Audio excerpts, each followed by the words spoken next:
Ukraine says it struck the main bridge linking Russia to Crimea using underwater explosives. The operation on Kerch Bridge had been planned for months, involving more than a tonne of explosives which damaged underwater pillars of the bridge. This is according to Ukraine. It's the second highest operation by Ukraine after its drone raid on Moscow's bomber fleet on the weekend. Ivor Bennett has more now from Moscow.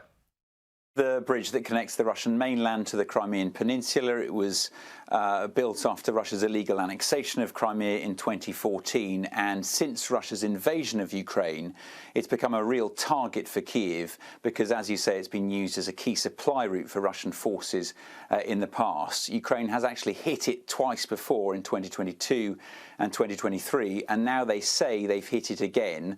The SBU Security service for Ukraine say it happened in the early hours of this morning using underwater explosives, 1,100 kilograms worth of it, and they say they damaged the underwater pillars. And this is the footage they released when they announced this. It is obviously an explosion. It does appear to be the very same bridge, but it's impossible to say when this footage was filmed, of course. There hasn't been any official response from Moscow, but the official account that gives status updates for the bridge and traffic news did say that it was shut for 3 hours early this morning before reopening.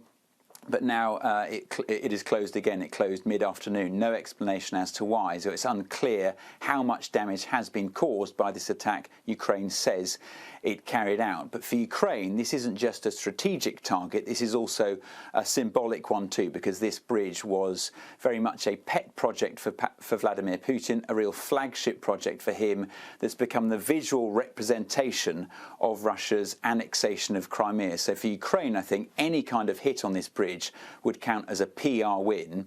And of course, it follows that unprecedented attack on Sunday that Ukraine carried out using drones launched from inside Russia to hit Russia's long-range strategic bombers at bases across the country, multiple bases, one in Siberia, 2,500 miles from the Ukrainian border. So an unprecedented attack. And I think Ukraine now, with what it claims is an attack on the Crimean Bridge, is really trying to make the most of this, saying that despite Russia making the gains on the battlefield, they're showing that they can cause problems for its enemies in other ways.